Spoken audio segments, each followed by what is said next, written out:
Très bien, les amis, bon jeudi à tous. Erika Kirk est passée sur Fox News hier soir et elle a lancé un appel à la transparence. Je dois dire que je suis totalement d'accord avec elle sur ce point. J'aimerais me joindre à elle dans cette quête avec une lettre ouverte à son attention. Dans le même esprit, l'un des employés licenciés de TPUSA a maintenant publié une vidéo publique pour informer le public de ce qui se passe exactement en coulisses. Et la véritable raison pour laquelle il pense que beaucoup de personnes ont été licenciées. Après avoir vu leur patron se faire assassiner et après avoir travaillé des journées de 20 heures, ce jeune employé a été soumis à un test de loyauté plutôt étrange. Nous allons tout vous raconter à ce sujet. Bienvenue à nouveau sur Candace.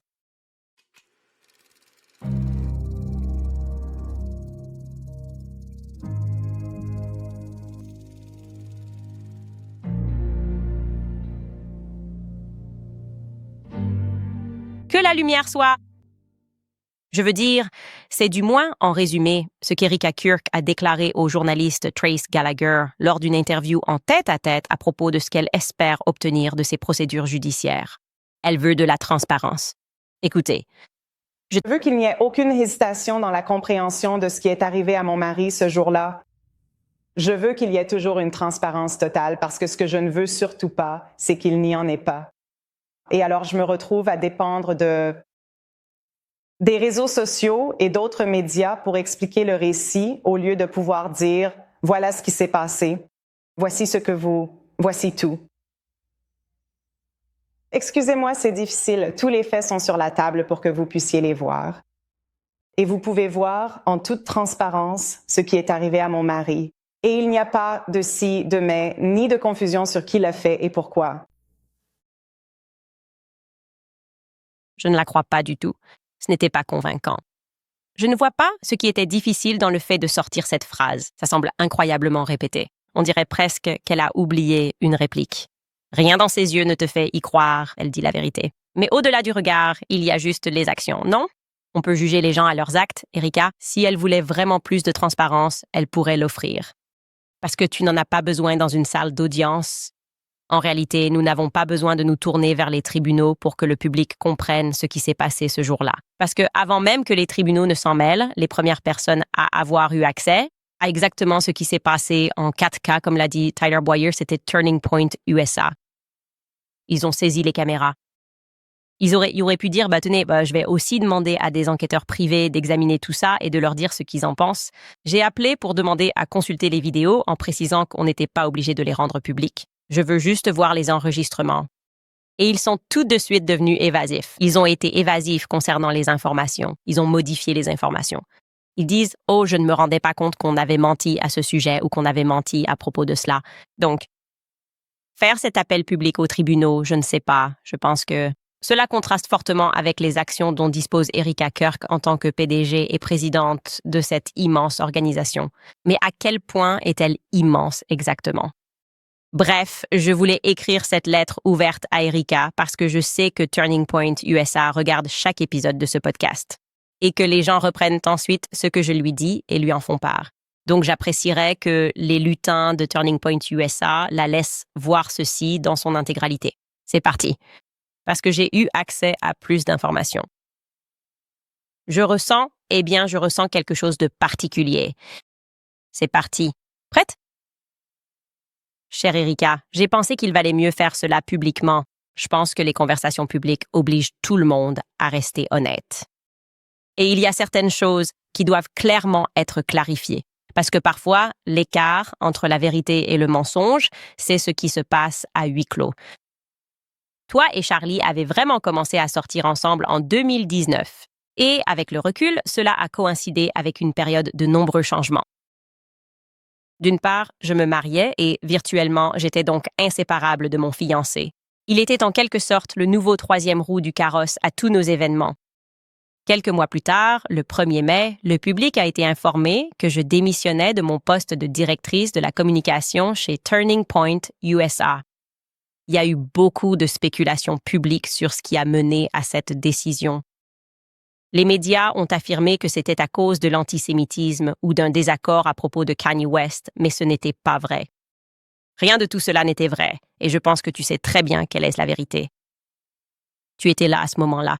Charlie et moi avons eu un désaccord, ce qui a brisé la confiance que j'avais en lui. Il a fait quelque chose qu'il n'avait jamais fait auparavant. Il m'a menti en face. À propos d'argent. Avec le recul, je pense que la façon dont j'ai découvert le mensonge était peut-être intentionnelle, mais il n'est pas nécessaire de s'attarder sur des théories du complot quand les faits sont déjà suffisamment nombreux. Charlie avait eu une réunion en Floride avec Ike Perlmutter à Mar-a-Lago. C'était une réunion de collecte de fonds. Pour une raison quelconque, il ne voulait pas que je sois au courant de cette réunion et c'était étrange. C'était censé rester secret. Étrange parce que nous avions toujours collaboré et pris ce genre de réunion ensemble. Quoi qu'il en soit, je l'ai découvert et j'ai décidé de lui demander l'air de rien alors que nous montions dans un ascenseur à l'hôtel Trump à Washington, D.C. Je lui ai dit « Tu as eu des nouvelles d'Ike récemment ?» Et il m'a regardé droit dans les yeux, juste au moment où il sortait à son étage. Et il a dit « Non, je n'ai pas eu de nouvelles. Je n'ai pas eu de ces nouvelles depuis environ 2 semaines. » Et je lui ai alors répondu « Vraiment? » « Vraiment, Charlie, parce que tu as déjeuné avec lui hier à Mar-a-Lago et j'ai vu son estomac se nouer. » Tout son visage avait l'air de quelqu'un qui descend une montagne russe. Il a rapidement remis son bras dans l'ascenseur et a essayé de s'expliquer. Il s'est ensuite tourné vers des excuses, mais évidemment, le mal était fait. Et pour être honnête, j'étais aussi blessée que choquée et confus par tout ça, parce que nous étions proches. On est redescendu jusqu'au hall. On s'est assis à une table et on a discuté. Je ne sais plus si j'étais en colère ou non. Je l'étais probablement. C'est généralement l'émotion que je choisis. Mais au fond de moi, il y avait une part de moi qui savait que ça allait arriver à cause de toutes les nouvelles recrues qui arrivaient. Chez Turning Point USA après le tweet de Kenny, Charlie avait de nouvelles personnes dans son entourage qui détournaient son ambition, lui faisant croire que l'argent était la véritable mesure du succès. Carla était une brillante collectrice de fonds. Tout le monde le sait, mais il était aussi jeune. Il était naïf quant à ce que le mauvais argent pouvait inviter dans sa vie. Et je l'ai prévenu. Je l'ai prévenu dans ce restaurant. Je l'ai prévenu spécifiquement à propos de Stacy Sheridan. Tout chez elle me donnait la chair de poule. Je soupçonnais qu'elle et Tyler avaient quelque chose à voir avec ça. Je l'ai aussi mis en garde contre Schaefer Security et Dan Flood. Tu peux vérifier les messages parce que tu les as. Et maintenant, il ne me reste plus que à me demander, évidemment, si Charlie avait écouté mes conseils, s'il serait encore en vie. J'ai aussi pris conscience de quelque chose d'autre que j'avais manqué à l'époque, peut-être la plus récente et la plus grande influence à son oreille. C'était ça, évidemment. C'était toi. Tu étais la plus récente et la plus grande influence dans la vie de Charlie. Vous êtes tous arrivés à peu près en même temps. Et toi aussi, Erika, tu m'as menti en face. Alors que nous étions assis dans cet hôtel et que nous avons parlé pendant 4 heures, mais je veux être claire, c'était différent. Tu vois, avec Charlie, je pouvais lui pardonner. On a toujours été comme frères et sœurs. Nous sommes partis en tournée par la suite. Mais toi, tu ne l'as pas fait. Quand tu as menti, tu ne l'as pas fait par naïveté. Tu ne l'as pas fait parce que tu étais jeune et que tu te faisais entraîner dans la mauvaise direction par des personnes mal intentionnées. Andrew Colvett n'est jamais parti en roue libre. Tu le savais. Chaque chose malveillante qui m'a été faite a été faite avec ta bénédiction, et je considère que la vague d'attaques que j'ai dû endurer était malveillante. Parce que tu savais que je disais la vérité. Et tu as autorisé des gens avec une somme d'argent incroyable à attaquer l'une des rares personnes en politique qui pleurait réellement ton mari.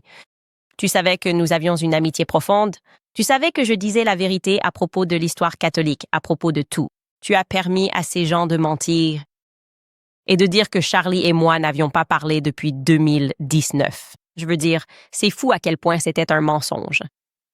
Tu l'as autorisé et je le sais maintenant. La question est, pourquoi? C'était tellement cruel, tellement méchant, non? Pourquoi infliger ça à quelqu'un qui, tu sais, au milieu d'une mer de serpents, se souciait vraiment de Charlie et ne voulait rien tirer de l'organisation? C'est peut-être parce que j'étais comme un élément gênant. Une personne qui n'était pas contrôlée par une organisation, ça l'a en quelque sorte prouvé. Je préfère tout perdre plutôt que de dire quelque chose en quoi je ne crois pas, surtout pas pour de l'argent. Je veux dire, c'est peut-être aussi parce que tu as son téléphone.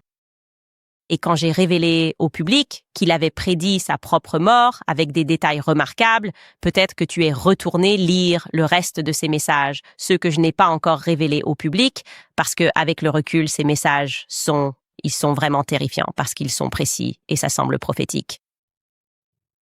Charlie avait un don, tu le sais, je le sais. Et le gouvernement le savait très certainement aussi depuis qu'il était enfant, c'est pour ça que c'était. Du moins, ce qui m'a paru très intéressant, c'est que tu as dit au New York Times quelque chose à quoi la plupart des gens n'ont pas prêté attention, mais tu l'as dit au New York Times. La veille de son meurtre, celui de Charlie, et je vais te citer, tu as dit que les glandes surrénales de Charlie étaient en ébullition. Il n'arrivait pas à dormir. Je connais assez Charlie pour savoir ce que ça veut dire. Ça veut dire que Charlie était perturbé. Il avait probablement des visions, comme en 2018, probablement une vision plus claire que celle que j'ai eue, que vous avez essayé de tourner en dérision alors qu'un danger arrivait. Et je vais le dire, clairement, il ne s'agissait pas d'un article de Jézabel écrit par une gauchiste. S'il vous plaît, arrêtez de dire ça parce que ce n'est pas vrai. Je connais Charlie, l'article de gauche ne l'a pas bouleversé de cette façon. Ça ne l'a pas poussé à appeler un prêtre pour prier sur lui.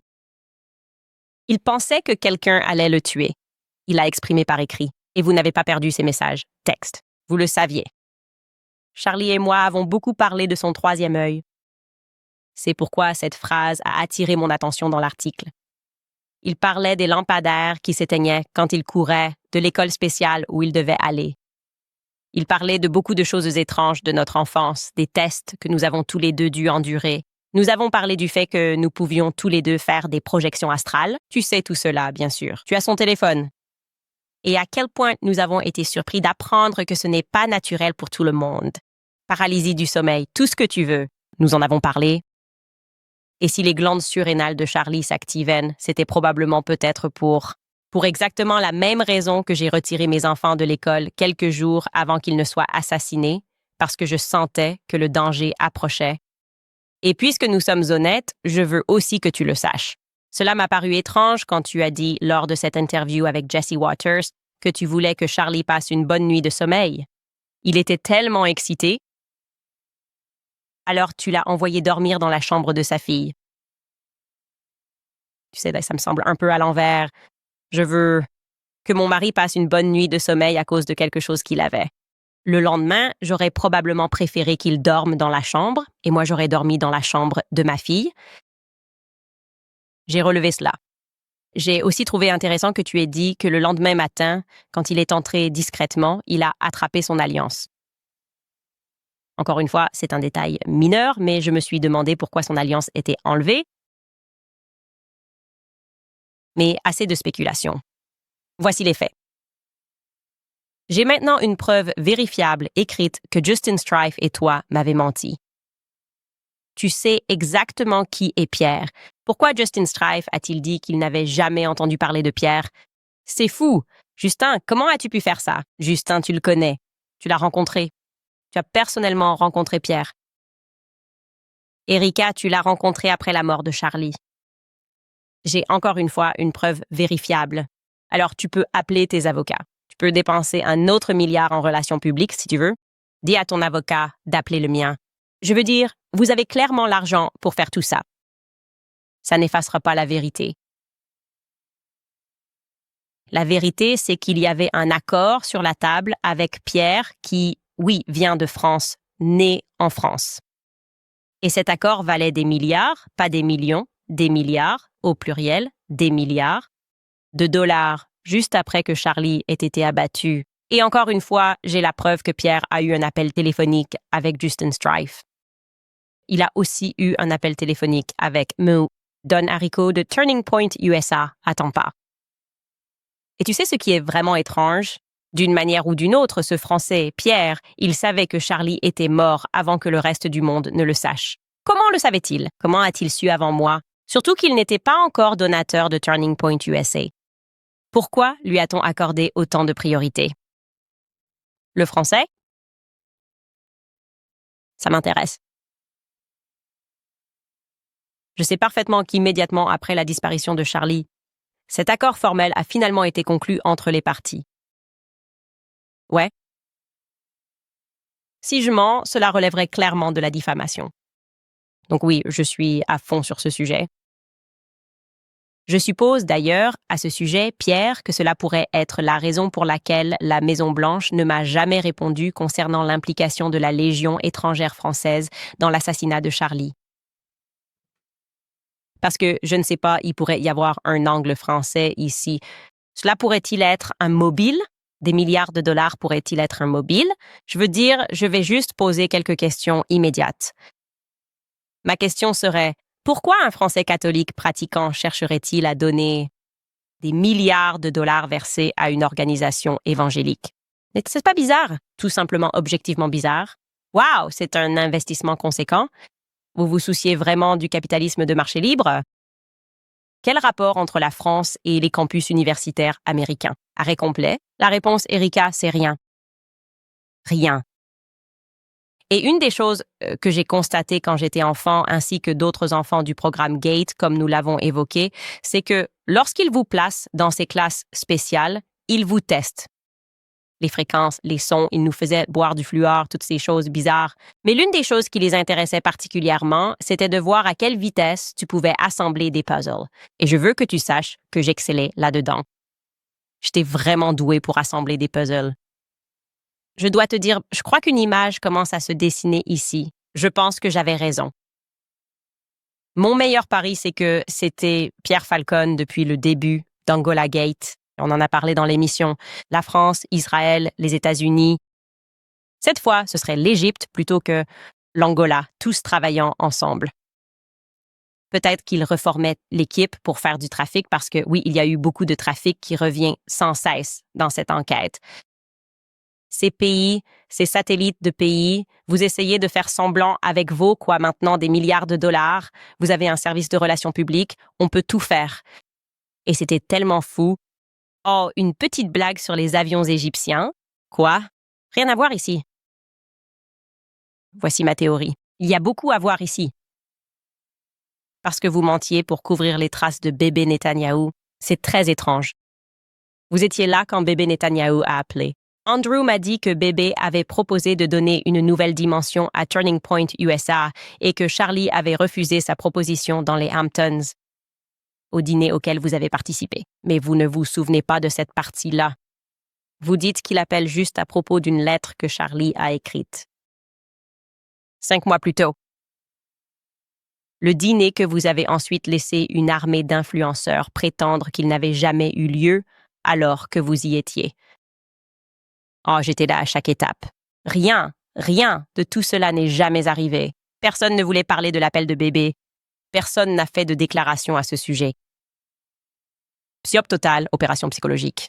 Vraiment, tout ce que vous avez fait, non seulement c'était cruel, mais je pense que la véritable motivation, votre motivation, c'était que vous pensiez pouvoir me briser psychologiquement.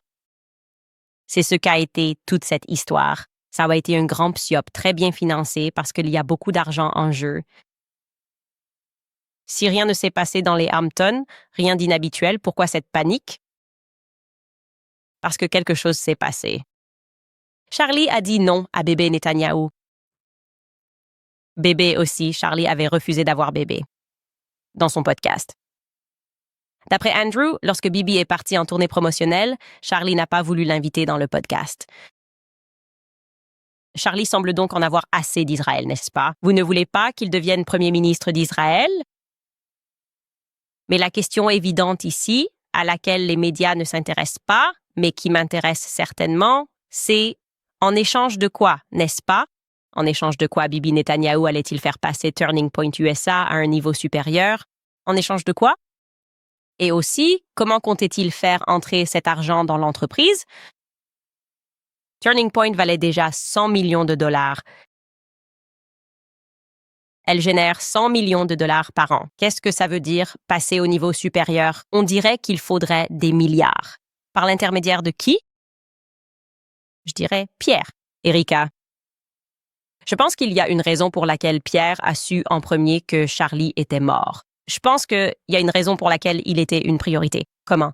Pourquoi je pense que la France et Israël sont impliqués dans l'assassinat de Charlie Kirk? Et je l'affirme en toute confiance. J'ai également maintenant des preuves très solides qui suggèrent que vous avez menti sur vos déplacements le matin du 10 septembre. De petits détails ont été modifiés. Vous avez dit que vous accompagniez votre mère pendant qu'elle recevait un traitement. Comme je l'ai dit, j'ai maintenant quelque chose qui remet fortement en cause ce récit. Je vais donc vous poser cette question au nom du monde entier. Qu'est-ce qui s'est passé, bon sang, le 10 septembre? Pourquoi avez-vous du mal à accorder vos versions? Pourquoi avez-vous dit cela à Jesse Waters? Et il se trouve que vous vouliez voir Charlie tout de suite, sans attendre, et vous avez décidé de monter. Expliquez-nous cela. Nous avons atterri à Utah. Je suis allée directement à l'hôpital.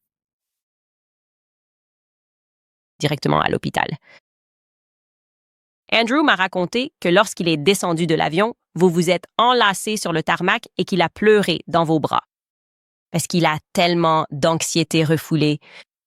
Donc, compte tenu des avions que vous m'avez confirmés, à savoir dans quel avion il était et dans quel avion vous étiez, cela signifie que vous avez dû attendre 1 heure qu'Andrew atterrisse. Vous avez attendu 1 heure. Ne fais pas le truc où tu me dis qu'Andrew a fait cavalier seul. Ne fais pas ça, Erika. Tu mens. Tu serais en train de mentir. La question est pourquoi? Pourquoi as-tu attendu? Et combien de temps as-tu attendu? Et qui était dans les avions égyptiens? Qui est parti pour le Delaware? Qui est resté pour communiquer à bord de ce deuxième avion qui transmettait pour aucune raison? Je pense que tu sais ce que je sais, à savoir que je vais finir par découvrir la vérité. Ce ne sera pas un mystère sans fin. Ce ne sera pas l'histoire de JFK. Je vais découvrir exactement ce qui s'est passé et je m'en approche de très près, contre toute attente, contre des milliards. T'as peut-être les milliards, mais moi j'ai la vérité. Voilà ce que je voulais te dire. On revient tout de suite. Bon, les amis, l'inflation a explosé et il ne semble pas que ça va ralentir de sitôt. Les courses coûtent quoique plus cher, l'essence coûte plus cher et la valeur du dollar ne va plus aussi loin qu'avant. C'est pourquoi tant de gens se tournent vers l'or et l'argent, des actifs qui ont historiquement conservé leur valeur en période d'incertitude. L'or et l'argent ont eu des performances incroyables et ils peuvent être un moyen puissant de diversifier votre portefeuille lorsque le marché semble imprévisible. Au lieu d'avoir tout investi dans des actifs papier, ajouter des métaux précieux peut aider à équilibrer et à protéger ce que vous avez mis tant de temps à construire. C'est là qu'intervient Goldco. Goldco vous permet d'apprendre facilement comment l'or et l'argent peuvent s'intégrer à votre stratégie globale. Ils vous enverront même un kit gratuit d'or et d'argent pour que vous puissiez comprendre vos options sans aucune pression. Et leur équipe, ce sont de véritables experts, sympathiques, compétents et vraiment là pour vous aider à chaque étape. Alors, si vous envisagez de diversifier vos actifs, c'est le moment. Compagnie d'or. Célébrant le 250e anniversaire de l'Amérique, une offre bonus à durée limitée est proposée. Obtenez jusqu'à 10% d'or ou d'argent gratuit, ainsi qu'un stockage et un coffre-fort gratuit pour un achat minimum en espèces. Rendez-vous sur candyslikesgold.com pour plus de détails. Encore une fois, il s'agit de candyslikesgold.com. Rappelons aussi cette société de bien-être. Même sans acné adulte, une cause sous-jacente non traitée peut exister. Cela commence petit, peut-être un peu de rougeur, quelques boutons, puis cela s'étend. Vous enchaînez les rendez-vous chez le médecin et essayez produit après produit sans réel soulagement. Il faut savoir que vous n'êtes pas seul. 25% des adultes souffrent d'acné et plus de 14 millions d'Américains ont une rosacée. Une personne sur 10 souffre de dermatite chronique ou d'eczéma. Ce ne sont pas seulement des problèmes esthétiques, démangeaisons, brûlures, cela mine votre confiance. Les soins du commerce masquent les symptômes, mais ignorent bactéries, acariens et inflammations. Beaucoup utilisent des produits chimiques causant de graves effets secondaires. La crème Ivermectin Clear Skin de la Wellness Company innove. Ce soin prescrit, créé par des experts, cible la cause profonde en douceur sous la peau. Adoptez la crème Ivermectin Clear Skin et retrouvez une peau saine. Rendez-vous sur TWC Health/Candace et utilisez le code Candace lors du paiement pour économiser 30 $ et bénéficier de la livraison gratuite. C'est TWC Health/Candace. Au fait, j'ai oublié de le mentionner, Erika, si tu pouvais me rendre un service. Doug DeGroot, ce membre du conseil qui t'a annoncé comme PDG, il a vraiment rendu ça biblique. Pourrais-tu lui transmettre mes salutations? Je sais qu'il a rencontré Mickey l'autre jour. Ils discutaient de la façon d'investir de l'argent. C'est tellement bizarre. Mikey n'est pas passé directement du lycée. C'était juste celui de Charlie, comme mon assistant stagiaire, et maintenant il s'assoit avec des membres du conseil d'administration pour discuter de la façon dont il devrait investir dans des restaurants. Transmets-lui simplement mes salutations parce que nous sommes partout, nous observons et nous écoutons. Le monde entier est investi dans la résolution de ce problème. Donc bonjour Doug. Bref, je voulais aussi vous faire écouter quelque chose. Nous nous demandions ce qui se passait en coulisses chez Turning Point USA. Nous vous avons parlé des licenciements qui avaient eu lieu, des personnes à qui on avait à peine donné une excuse pour expliquer leur renvoi. Et moi, en particulier, je vous ai raconté l'histoire d'une jeune femme qui y avait travaillé, je crois, pendant 4 ou 5 ans et qui a été licenciée ou interrogée à propos d'une course Uber. Eh bien, elle vient de publier une vidéo et je vais vous en passer environ 5 minutes pour que vous puissiez l'entendre raconter ce qui lui est arrivé. Parce que cela nous donne un aperçu de la façon dont cette entreprise est gérée maintenant que Charlie est parti et qu'Erika est à la tête. Écoutez bien. Je m'appelle Aubrey Leitch et je suis l'ancienne responsable des relations publiques de Turning Point USA et j'ai fait partie du récent groupe de licenciements massifs chez Turning Point. Et j'ai été licenciée il y a environ 3 semaines. Et au moment de mon départ, je travaillais pour la société ATK, qui est l'entreprise privée du porte-parole Andrew Colvette. Cette société sous-traite avec l'écosystème de Turning Point. Donc, englobant Turning Point USA et Turning Point Action, je travaillais directement pour lui. Avant cela, j'ai travaillé pour Turning Point USA. Donc, je suis avec l'organisation depuis 2021, le 10 septembre 2025. Évidemment, ça a été une journée extrêmement traumatisante pour tout le monde. Je pense que pratiquement tout le monde dans le monde, avec un minimum de bon sens, a été un peu traumatisé par ce qu'il a vu. Ça a été une journée extrêmement traumatisante pour moi.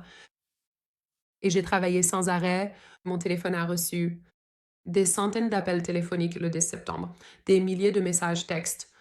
En décembre, nous avons évidemment eu l'America Fest ici à Phoenix, en Arizona, et là aussi, c'était du travail non-stop. Et donc, en réalité, ça n'a été que de l'action, encore et encore, depuis presque 6 mois. Pendant la commémoration, par exemple, je n'ai littéralement pas dormi pendant plus de 48 heures.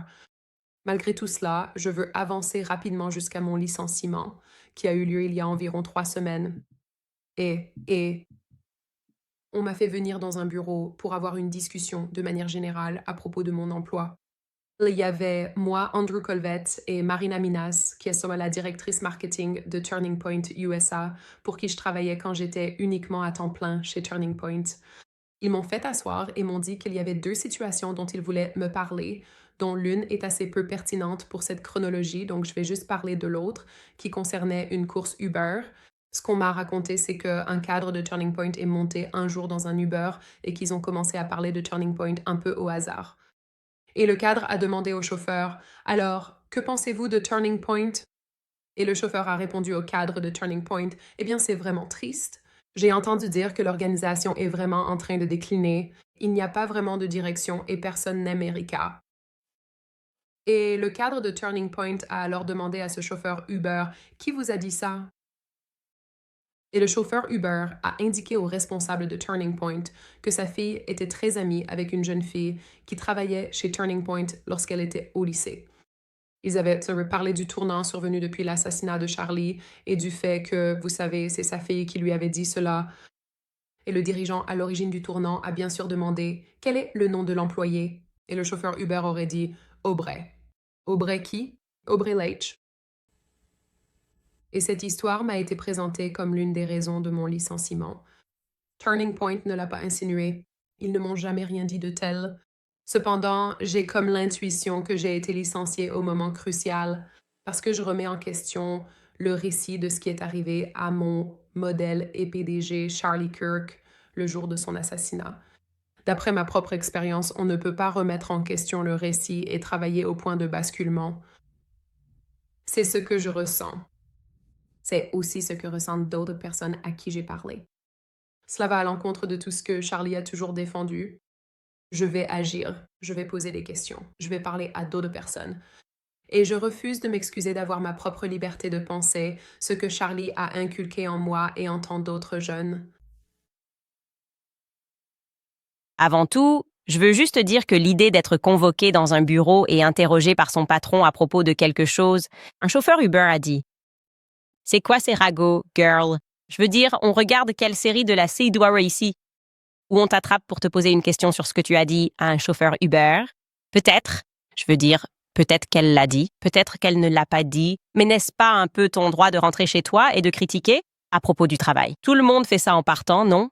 Même si je suis adorable, les gens en régie décompressent sûrement en parlant du boulot une fois chez eux.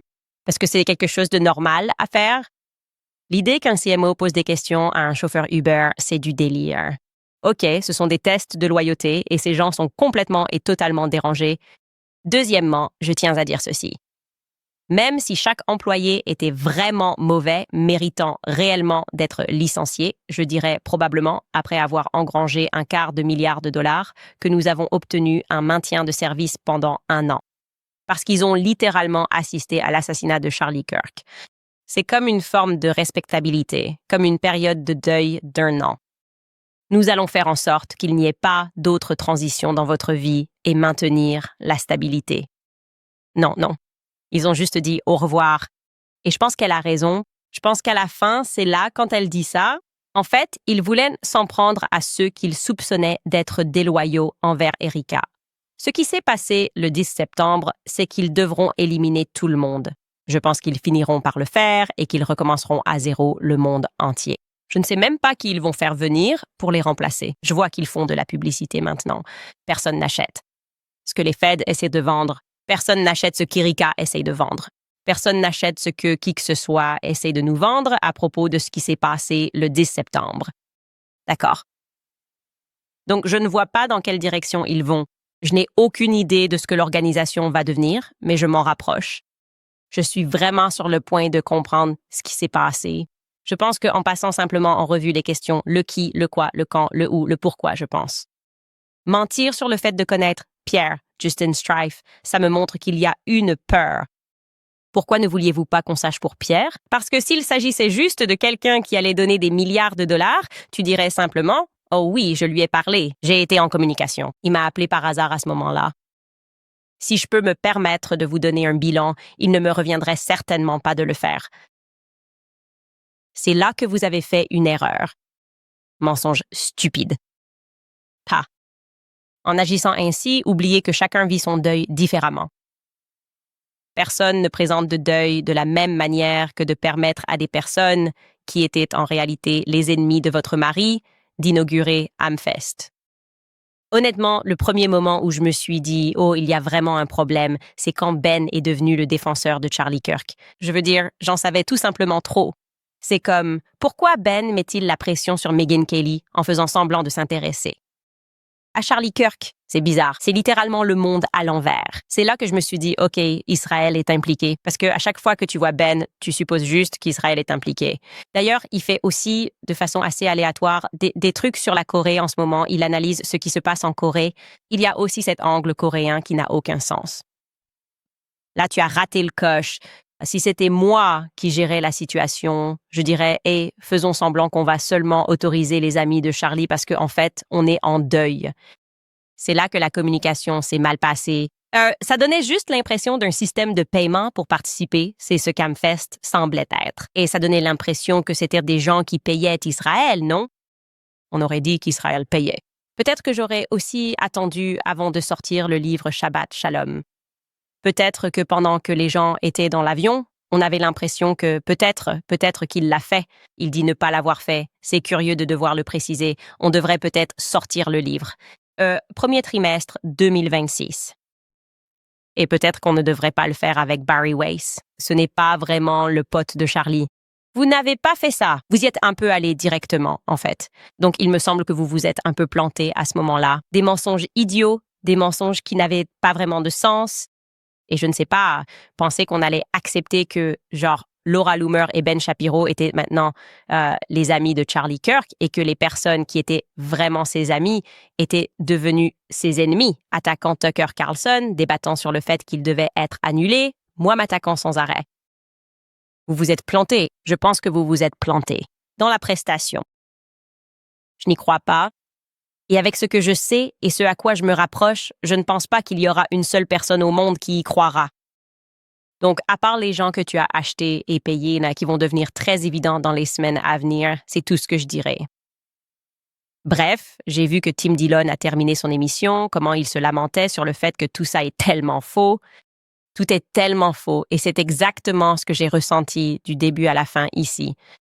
Tout ce qu'on ressent, comme il le dit, c'est qu'on regarde juste une très mauvaise émission de télé-réalité. Et on se demande quand ils vont s'arrêter, quand ils vont admettre qu'ils ont menti sur tout. Mais ils continuent simplement. Voici ce que Tim Dillon avait à dire. Les gens de la tech qui étaient très libéraux sont maintenant très à droite, puis ils redeviendront très libéraux et ça leur est égal. Ils s'en fichent. Et ceux au pouvoir, après avoir dénoncé le manque de liberté d'expression, la restreignent désormais eux-mêmes sur les réseaux sociaux. Donc il est évident qu'une grande partie de tout ça est factice et relève de la mise en scène. C'est un spectacle. C'est une émission de télé-réalité. Je veux dire, ce n'est pas forcément l'épisode le plus drôle qu'on ait fait, mais c'est la vérité. C'est ce qui se passe. C'est ce qui se passe. Et en ce moment, on ne peut vraiment faire confiance qu'à une seule personne. Il n'y a qu'une seule personne à qui je fais confiance en ce moment. Il n'y a qu'une seule personne à qui je fais confiance et c'est Erika Kirk. Je vous souhaite une très bonne nuit et à demain. Les humoristes. En fait, ça, j'y crois. Erika Kirk, avec le $250 million, un tournant obtenu sur le dos de ses employés qui travaillent 20 heures par jour et un public compatissant. Eh bien, malheureusement, ces employés qui ont été licenciés, sans même recevoir de justification, au moins Aubrey en a eu une. Certains d'entre eux n'ont rien eu comme nous vous l'avons montré et lancent maintenant une cagnotte GoFundMe parce qu'ils n'ont rien reçu. Ils n'ont pas eu de Prime, ils n'ont rien eu. Et ils ont mis ça sur GoFundMe, le Purge Fallout Fund. Je crois que cela soutient 8 employés. Et donc, je voulais en faire la promotion. Et j'espère qu'Erika pourra y faire un don. Peut-être. Je veux dire, pourrait-elle? Pourrait-il avoir $100 pour des journées de 20 heures? $100 pour qu'ils puissent avoir un conseiller en deuil. Peut-être qu'ils pourront s'acheter un chien à caresser. Je pense que ce serait super. Je n'arrive pas à croire qu'ils aient récolté $250 000 et que ces gens soient sur GoFundMe. C'est tellement au-delà de ce qui est acceptable. C'est tout simplement diabolique. C'est tellement mal que nous allons devoir faire un don. C'est à nous tous, tout le monde. Si vous avez $1, soutenez ces employés. Ils ont été traumatisés en voyant leur employeur mourir, n'ont eu aucun jour de congé, puis ont dû travailler des journées de 20 heures jusqu'à la fin de l'année, jusqu'à Amfest, et ont ensuite été licenciés sans raison. Si vous souhaitez soutenir ces employés, et vous devriez, moi je vais le faire, c'est certain. Vous pouvez vous rendre sur la campagne GoFundMe Purge Fallout. Nous allons faire une courte pause et nous revenons tout de suite. Très bien, vous tous, est-ce que vous devez des arriérés d'impôts? Des impôts? Ou peut-être que vous n'avez pas déclaré vos revenus ou que vous les avez déclarés chaque année, mais que vous devez toujours de l'argent, d'une façon ou d'une autre. Retraité avec un impôt imprévu ou retrait anticipé de vos comptes épargne. Peu importe l'origine du problème, le résultat reste le même face au fisc. Votre solde ne diminue pas. Les pénalités augmentent, les intérêts s'accumulent et beaucoup d'entre vous vont encore devoir de l'argent pour l'année fiscale à venir sans aucun plan en place. Arrêtez tout ce que vous faites et appelez Tax Network USA. L'IRS applique le recouvrement par des saisies sur salaire, des blocages de comptes bancaires et des saisies de biens. Ils peuvent de même déclarer à votre insu. Tax Network USA est là pour vous. Fort de 15 ans d'expérience, ils ont déjà tout vu et tout résolu. Ils sont spécialisés dans les litiges fiscaux et aident les contribuables à travers tout le pays à se remettre sur pied en réglant définitivement les arriérés d'impôts et les déclarations non déposées. Que vous deviez $10 000 ou 10 millions, leur équipe a résolu plus d'$1 milliard de dettes fiscales. Ils proposent un appel d'investigation gratuit avec l'IRS. Après cette investigation, ils mettent en place un plan d'action clair pour résoudre votre problème fiscal et vous remettre sur la bonne voie. Il s'agit d'utiliser vos droits légaux pour reprendre le contrôle avant que le gouvernement ne fixe les conditions à votre place. N'attendez pas de recevoir une autre lettre de l'IRS ou que votre compte bancaire soit gelé. Appelez le 1-809-58 000 ou rendez-vous sur tinusa.com/Candace. Encore une fois, c'est tinusa.com/Candace. /Candace. Pensez aussi à American Financing. Entre les courses, les voyages et l'inflation, on est vite dépassé, surtout en utilisant vos cartes de crédit pour le quotidien. Si cette dette s'accumule, sachez que vous n'êtes pas seul. Propriétaire, vous songez à American Financing, mais hésitez à perdre votre taux bas? American Financing a créé le Smart Equity Loan, une solution simple pour assainir vos finances tout en gardant votre taux actuel.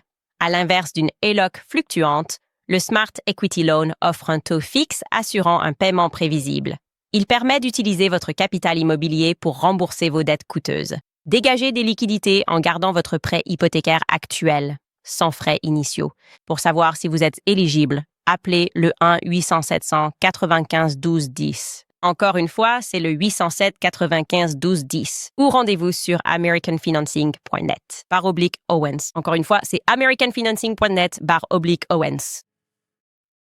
Qui est Pierre? Qui est Pierre de France? Qui donne des milliards à Turning Point USA Catholics? C'est à nous de jouer. C'est un catholique né en France. Il vit à Tampa, dans la région de Tampa, en Floride. Tout le monde sait quelque chose. S'impliquer. Un bâtiment, potentiellement un sanctuaire là-bas. Qui sait? Nous allons élucider tout ça. Si vous savez quelque chose, plus de conseils sur candaceowens.com. J'ai encore tellement de choses à vous dire. J'ai évidemment pris mon temps avec ça parce qu'il voulait me mettre la pression pour tout révéler d'un coup, mais je ne suis pas idiote. J'ai besoin de connaître chaque personne dans cette entreprise qui a trahi Charlie. J'ai besoin de connaître chacun d'entre eux. J'ai besoin de savoir qui sont les gentils et qui sont les méchants. Et de toute façon, ce que je vais vous montrer la semaine prochaine va tout simplement vous épater, parce que je commence à comprendre comment tout cela a fonctionné, et Charlie a été complètement et totalement infiltré. Comme je l'ai dit, je sais avec certitude que ce contrat à 1 milliard de dollars était réel, ce n'était pas une invention. Erika et Justin Strife savent exactement qui est Pierre. Justin a rencontré Pierre, Erika aussi. Si vous souhaitez soutenir notre travail indépendant, vous pouvez vous rendre sur notre site web. Vous savez, vous pouvez aller sur kenstones.com. Vous pouvez acheter de nouveaux kits, équipements et produits dérivés, toujours disponibles.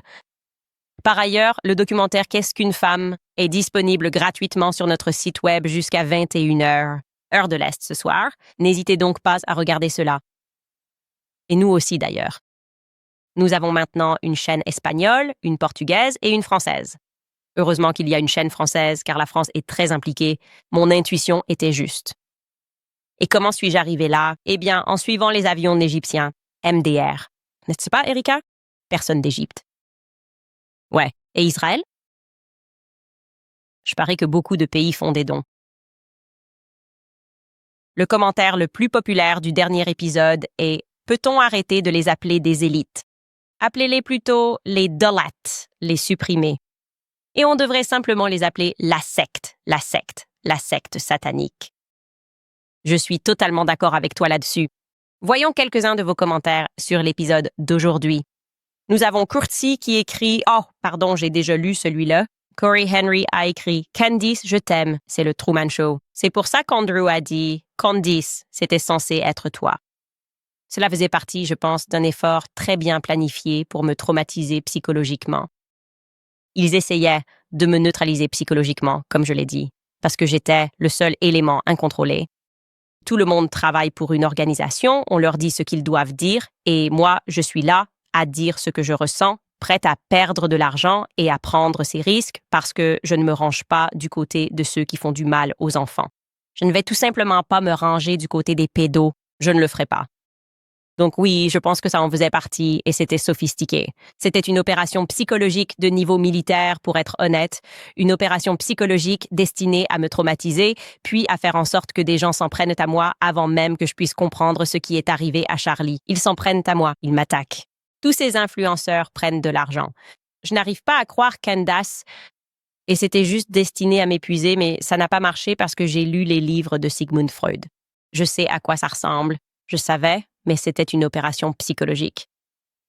Et j'ai réussi à traverser ça, et j'y suis arrivée en grande partie, non pas parce que je suis particulièrement solide, mais parce que j'étais motivée par une véritable amitié avec Charlie. Et j'avais les gens, j'avais vous tous qui me disiez de continuer et qui me défendiez dans les commentaires. Quand je me sentais vraiment comme si j'étais juste tellement perdue. J'étais vraiment tellement confus par ce qui se passait, genre pourquoi. Ils allaient juste faire semblant que le haut était le bas et le bas était le haut, et que j'étais l'ennemi alors qu'en réalité, j'étais l'ami. Et vraiment, du fond du cœur, je veux vous remercier. Parce que quand je me sentais vraiment faible, même si ça ne se voyait pas, vous étiez fort. Donc je voulais dire ça. L'agence d'intelligence décentralisée nous a menés à ce moment. Ce n'était pas mon œuvre, c'était le travail de tout le monde. Chacun avait une pièce du puzzle et je n'ai fait que tout rassembler dans ce podcast. Alaska Dog Lady écrit « La vérité triomphe, le Christ est roi ». Eux, ils ont de l'argent. Ils en ont toujours. Ils l'impriment.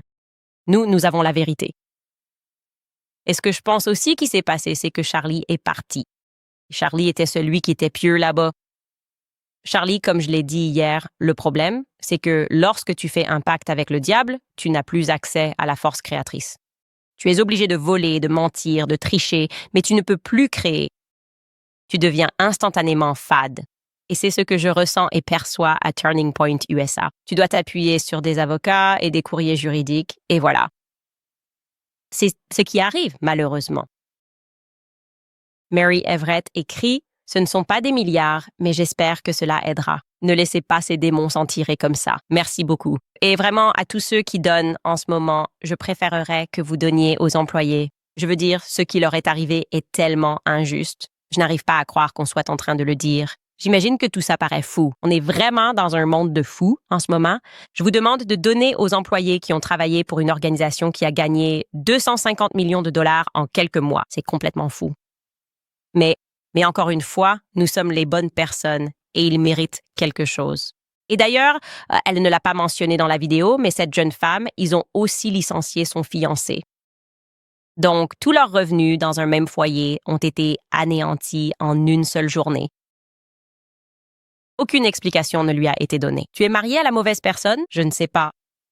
États-Unis, le gars du mât de drapeau écrit « Vous, espèce de fils de... Vous allez subir la colère des citoyens de cette république. Pour qui diable vous prenez-vous pour venir dans ce pays souverain, tuer Charlie et vous attendre à ce qu'on regarde? » Oui, ils voulaient qu'on regarde. Et ensuite, ils nous ont crié dessus parce qu'on en parlait encore. Je veux dire, je ris parce que c'est comme un mal inventé, un mal de dessin animé. Oui, en fait.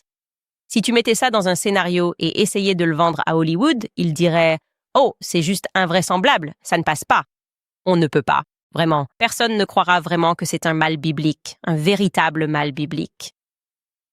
Cat Lady for America écrit « Reste prudente, Candace, vas-y Max.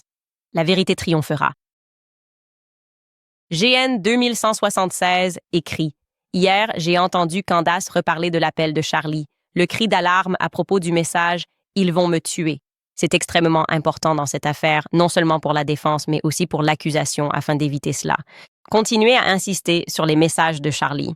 Oui, je l'ai dit et je le répète. Ces messages ont été envoyés via iMessage. À moins que quelqu'un ne les ait supprimés avant de les remettre à Erika, c'est possible. Vous savez, je vais lancer ça comme ça. C'est possible. Mais ils ont reçu un iMessage.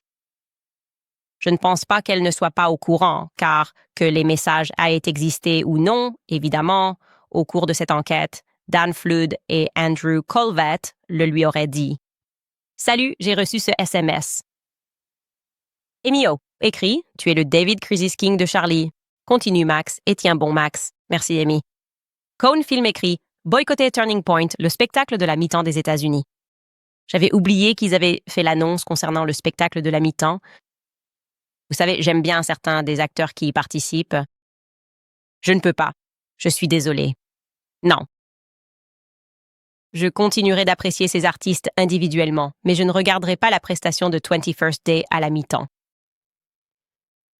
Kelly écrit « Je suis catholique et je suis avec vous et Charlie depuis lors. Prageru, j'ai prié pour votre conversion à l'époque et je prie pour votre sécurité aujourd'hui. Je suis certaine que Charlie est au ciel avec Notre-Dame, priant pour votre protection. Christ est roi.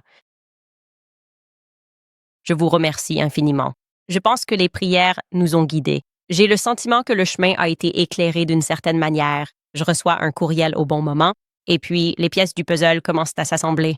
Et nous sommes très proches d'avoir une image complète, sans aucun doute.